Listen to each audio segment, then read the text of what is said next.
Hi, I'm Jason Sterling. I'm a member of the EA Creator Network, and today we're going to look at a build I'm doing called the Great Geyser Wilderness Lodge, right? The Great Geyser Wilderness Lodge. I've been building this on live stream. So this is the first 2-hour live stream that I've edited down and condensed into about 20 to 25 minutes. It's a sort of speed build, right? And I'll talk about it a little bit as we go through here. If I run out of things to say, then we'll just switch over to a musical track. But what you can see here is I've got on this large 64 by 64 lot, I have mapped out where a 20 by 30 lot falls and where a 30 by 40 lot falls, where a 50 by 50 size lot would be located. And then, of course, 64 by 64. When I started this, I had no idea what the lot sizes for the new pack Adventure awaits. I had no idea what those lot sizes would be. So I wanted to build something like, let's say we get the pack and there's only 20 by 30 lots in it, or primarily that's what you have. Then I could at least take that central portion and center it on that lot and use that build, that part of the build. Now, as it stands at this point, as I'm recording this, we do know the lot sizes now. In fact, I'll drop a map here real quick of whatever this town is called. I really don't remember what the new town is in Adventure Awaits, in New Zealand. But I'll drop a copy of the map there and you'll be able to see the lot sizes. So we've got 4 major lots, 64 by 60, 264 by 64, 250 by 50. So that is plenty of room.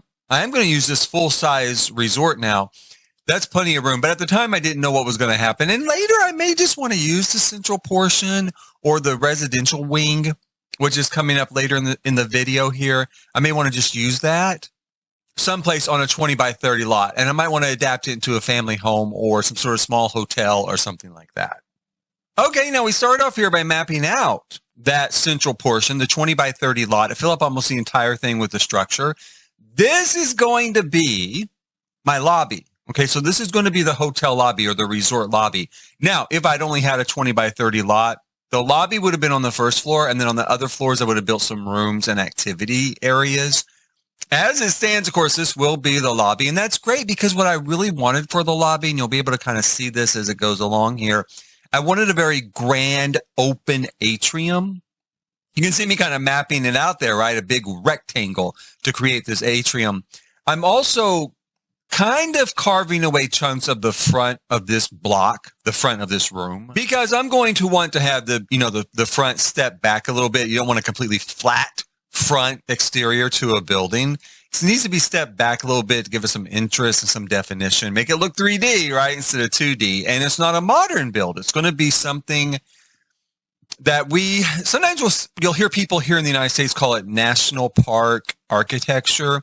A lot of the national parks here in the United States use a sort of rustic style of architecture, or they did. They did, 120 years ago when they were first building it, or even longer, 140 years ago. When they were first building these hotels, places like Glacier National Park or Yellowstone National Park, you had this sort of rustic style of architecture. And that is what I am trying to channel here. We're going to do a little bit updated, but we're still going to remain pretty true to that idea. That sort of architecture has been utilized, by Disney and their Fort Wilderness Resort.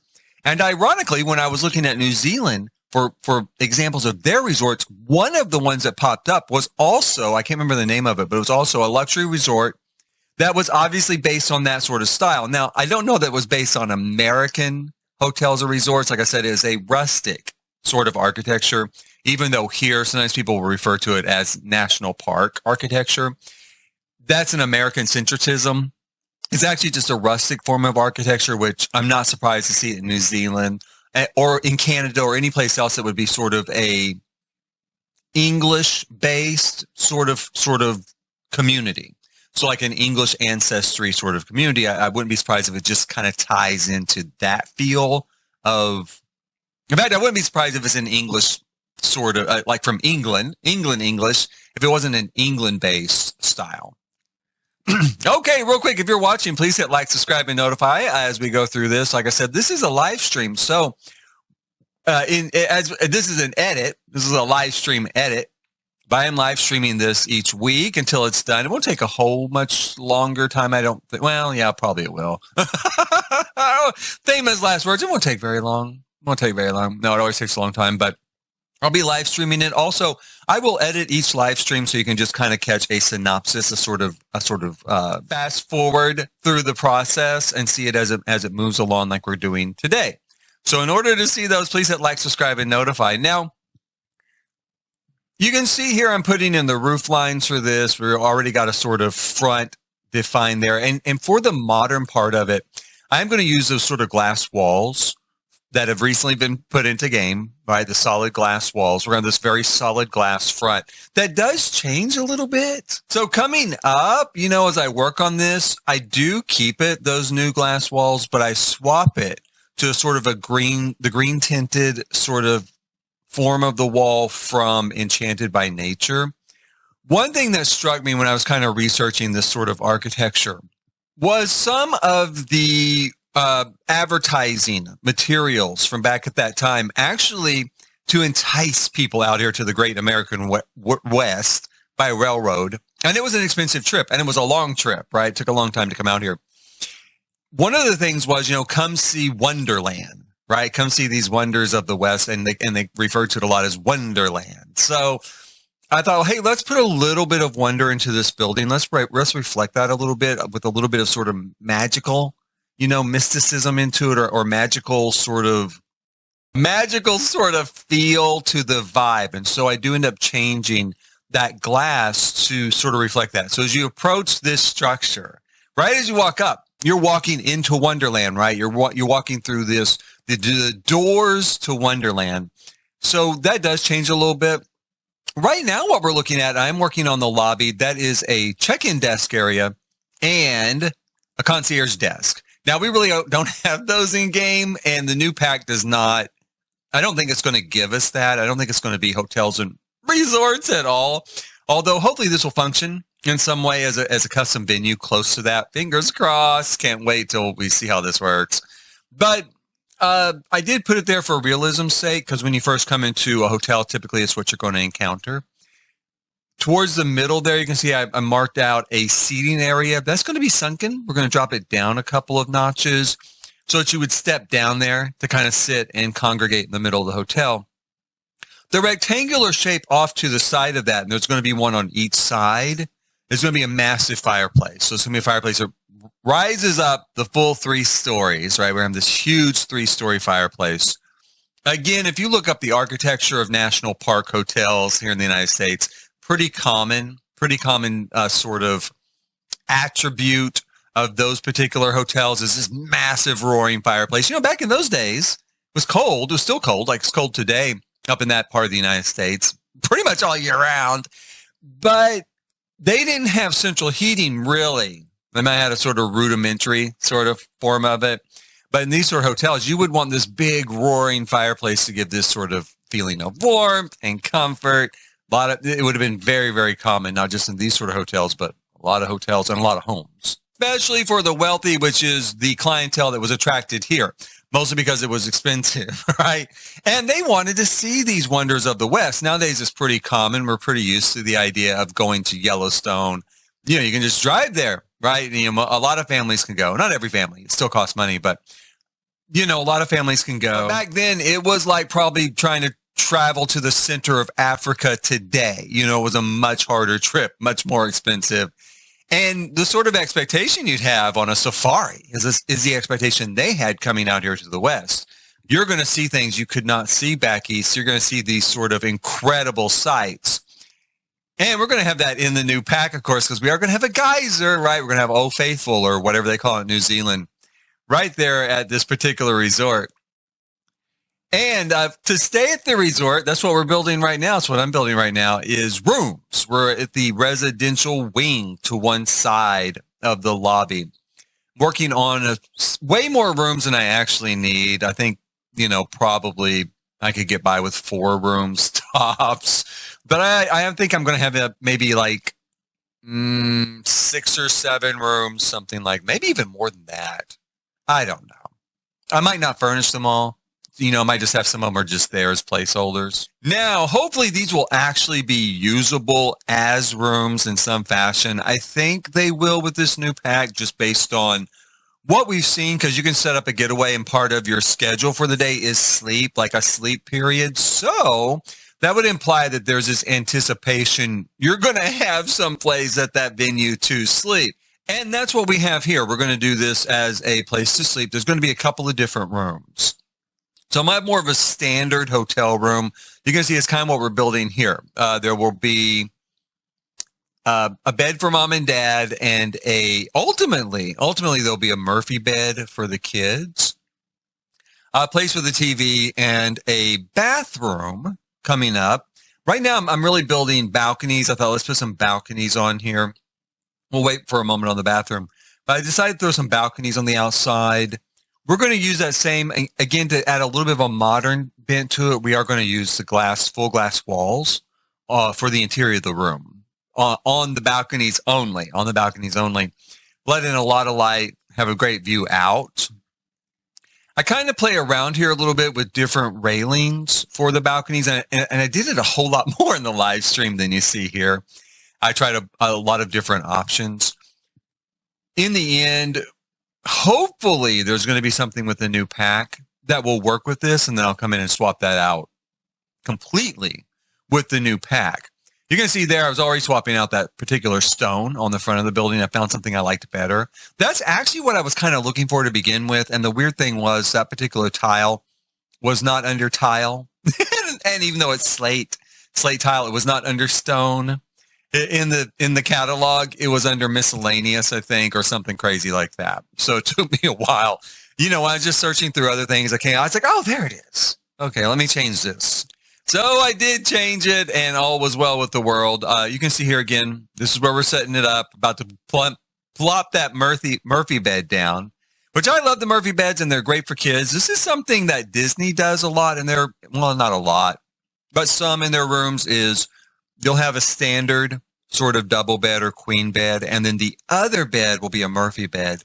So during the day, especially in smaller rooms, it opens up that space and makes it easier to walk around, right? It makes it easier to get around the room. So after that, we go in here and we're going to start setting up our activity space. Now, first, I make it an exact image, a mirror image of the residential wing. And that's ultimately what I kind of do want, is I want the front facade to be balanced. I want it to be Palladian in a way that each side mirrors each other. I do alter that on this side, at least initially, because the idea here in the United States, there's a sort of resort called the Great Wolf Lodge. And the Great Wolf Lodge is a family resort, and there's a large indoor, like, water park, right? So you have this massive indoor water park, and I think they do things like scavenger hunts, and I don't know what all goes on there. I never actually took my son there. We went other places like Disney World and stuff, but I never made it to Great Wolf Lodge. I had friends that went, so I have a vague idea of what it's like. So I thought, hey, this is such a kid-oriented pack, and there's so many new activities for kids. Let's go ahead and let's set up sort of some place where they could do activities indoors and put a swimming pool in there. We really don't have a water park, but I mean, I've kind of built a water park in the game, and we do have at least slides now into the pool. Once upon a time, I used the pirate ship playground equipment with the slide to slide into the pool, and it kind of worked. But I did use that for my water park, and I liked it pretty well. In this case, though, I thought, hey, let's do sort of a water park with a large glass roof on top of it. I did try to mirror the front facade a little bit, as you can see here, to match the other side. I did 4 like balcony areas and 4 gables. I don't really love it. I don't really love the look of it. On the back, I put in some just placement holder windows because I do want the back to have a large view out to the back. And I put our pool in, and then I start working on this idea of like cabanas inside. So a little bit of a more private area. A lot of times pools will have this, or like water parks will have it. A place that you can kind of rent My idea here, because I'm more of an egalitarian, is that it's first come, first serve, right? You don't have to pay extra for these, but it is first come, first serve. No saving. Don't get up at 4 a.m. and put your towel on that chair and think that it's yours for the rest of the day. You have to actually be there inhabiting it. But I thought, let's make little cabanas that look like little log cabins, and that's what you see me kind of working on here. Do I love it? I don't know. I like it okay, and I might keep it. I'm really, since this particular video, I've really reworked this area and this idea in my head. So my next live stream coming up in just a couple of days as I'm recording this, we're going to shift this entire area to the back, especially now that I know of a 64 by 64 lot. We're going to do a lot of shifting in that live stream. So I'm going to shift it to the back. And even though, yeah, I'm going to do some sort of cabana area like that, I really don't know exactly how I'm going to put it together. So I kind of like it here. It was kind of okay. It was just kind of a test. It's like I said, it's like what I call a placeholder. So all the furniture you saw in that bedroom, well, that furniture is not going to stay there. That was just like, will a chair fit here? Will a bed fit here? Can Sims route around this stuff? Will a dining table and chairs fit on the balcony? That's all that stuff is for. And that's kind of the same thing. It's kind of like, if I'm going to do these cabanas, will they fit here? Because I'm not going to do the whole cabana right now. I just have this idea that I want to. And I want it to vaguely be Western, right? Or American style Western in sort of execution. So that's what that's about. We go back into the main lobby, and I am setting up the fireplace. Again, we're gonna have a big 3-story area, big stone fireplace, or at least as big as we can do. I might double size that fireplace. I might blow it up double size. I tried that during the live stream, and I've done that sort of thing before, and it really, it's big. It really looks big. So I don't know if I'm going to do it. And I have another idea of something I might do to use a double-sized fireplace, but with littler fireplaces or maybe fire rings set within it. I need to see how that's going to work. And I've made a custom fireplace before that looks like a really large fireplace with fire rings and bonfires inside it that the Sims could light to make a really large roaring fire. I did that once for a sort of archaic build that was meant to be in the 1800s. So it was at a hotel, like an inn. And I thought, well, an inn would have a really large roaring fireplace, right? So I kind of custom built something together. So that's also an option. We'll see where that goes. I've not made any decisions there yet. Now, what I have made a decision on is what we're looking at right now. This is the family suite. So we have a standard bedroom downstairs. Upstairs, we have a family suite. Now, this is the nice room, right? It's got 2 bedrooms. It's got a bedroom for mom and dad. It's got a bedroom for the kids. It's got 2 bathrooms. So it's going to have kind of a kid's bathroom with a small closet. And then we're going to have a small bathroom for the parents with a sort of walk-in closet. And then on the other side of this particular space, we're going to have, as we see here, a sort of living and dining area. So we're going to put the living room at one end, the dining room kind of in the middle. I did think about doing a sort of kitchen style area here. I did not do that, as you can see. So I may go back and try to retro cram that in somehow. But if I do that, that'll be coming up on a future episode. So please hit like, subscribe, and notify here at the end. And you can catch that and see, what do I end up doing with it? Who knows? Who knows? It's anybody's guess. But please join me for that coming up in the future. Again, this weekend, as I'm recording this on a Thursday, this should be up on like Friday. Should be up on Friday. And then Sunday, I'll do the live stream. So if you're watching this on Friday or Saturday, live stream's coming Sunday. So we're going to continue working on it. Maybe I'll see if I can shoehorn in some sort of kitchen there. But you'll only see it if you hit like, subscribe, and notify. Well, you might see it otherwise, but please hit like, subscribe, and notify anyway. And until that time, thanks for watching.